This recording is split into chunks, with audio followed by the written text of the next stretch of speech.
Hey guys, welcome to Herding Little Cows to the Glory of God. I am doing a video holding the camera, so it's going to be a little shaky. And I just got done doing some garden work. So what have we been doing the last couple weeks? Why have we not been around and why we might not be around soon? This last couple weeks have been busy with different things going on. All good things, just busy things. So we were getting ready for the 4th of July parade. It is the busiest day of the year for us evangelism wise. We had a float as a family that had quotes from the founding fathers and Bible verses on our van. So we drove through the parade. The kids had a lot of fun. We got a lot of good reception of people who were like, yay, First Amendment, that type of thing. And so that was good. And then in the evening on that day, we go up to town where they're doing fireworks and we hand out glow sticks and gospel tracts and try to have conversations. We did not have any. Naomi had one gospel conversation, and we had a lot of conversations with Christians that were very encouraged by what we were doing. Glad to see people out. Some Christians were from out of state. So that was just a good time had by all. The toddler's trying to climb up on my lap. We also had friends in town from Florida. I don't know if they watch these videos, but they have been spending a couple weeks in the summer in Maine, and we met them last year, had them over a couple times this year. The kids had a lot of fun with them. We had busyness of an appointment in Portland. I'll probably do our own, its own video on the Portland appointment, but Malachi and Samuel both needed to be fitted for leg braces. Because of their Charcot-Marie tooth, which is a form of muscular dystrophy. And we went to a new provider because the provider in our area closed, and he did not get Samuel what he needed. Samuel has a very involved case with his feet. And so we were actually part of a pilot program that they are trying a new way to get people in rural areas to get the care they need. So it was a very long appointment, but a very good appointment. Again, I'll do a different video on that, and they'll be getting their braces on the 27th. Doing the parade stuff, like making sure we had enough tracks, and making sure we had the stuff for the float painted, and all of that took time. This week we're going to be I'm making sure everyone stays in the garden because grandma's pulling in. I'm making sure that I have all my stuff together for my homeschool review because I'm doing that this week.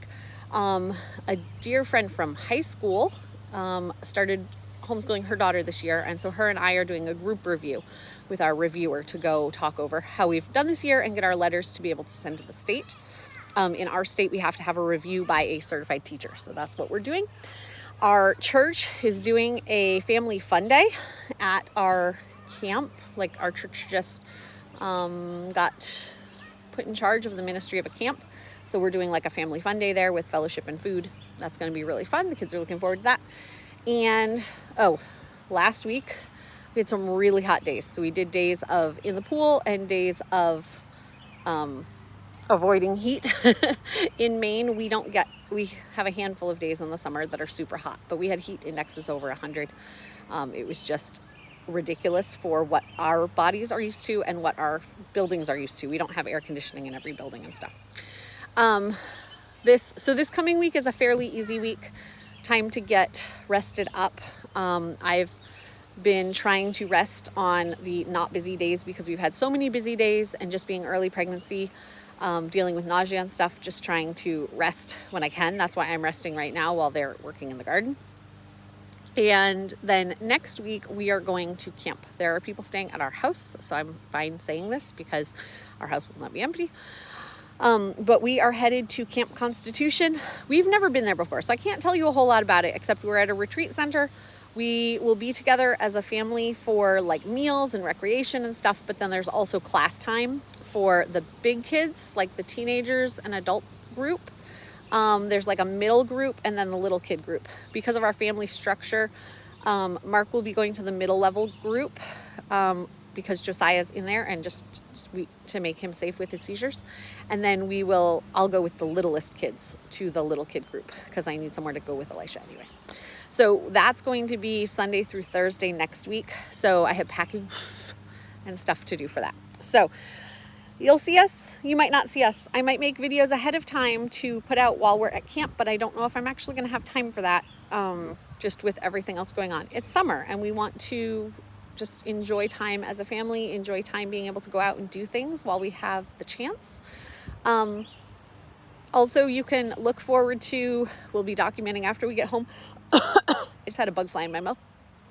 After we get home, we're going to be doing a unit study, like me putting my own thing together, where we're going to be learning outdoor skills. So we're going to be learning how to make fires and cook over a fire, how to wash dishes outside, having to bring our own water from the hose. We're going to be making like water filtration, what works for water, how to keep stuff cold. Like we will still have access to the house. We're not going to be sleeping outside, but, best ways to insulate ice. We actually went to an ice house yesterday. Here in Maine, they used to cut big parts of the river into ice and send them by boat covered in either hay or sawdust to Calcutta, China, the Philippines, like all kinds of places. And there is a ice house near us that still gathers ice. You can buy it for parties and stuff. And we got to see all the ice equipment, and they made homemade ice cream. So that was pretty fun. We did that yesterday, but we actually got to touch the big blocks of ice that they take out of the pond. And it's just a really cool experience to think that's how people used to have to keep their food cold. So we'll be talking about like insulation, and if you were going somewhere, how to keep your food cold for the longest period of time, how people used to cool food and preserve food, just a lot of like survival skills. Not that I think any of my kids are going to be stuck in the woods, but what would you do if you went on a week-long camping trip? Because we don't camp as a family because of medical things, but learning all those skills anyway. So you can watch for that. That's going to be coming out after we get home, because that's when we're going to be starting that unit. Yeah, I think that's it. We're still working on our Lamplighter reading challenge. So that's kind of my focus this week, is to read a bunch of books, because we'll be busy at camp next week. And that's about it. We will see you guys next time on Herding Little Cows to the Glory of God. Bye.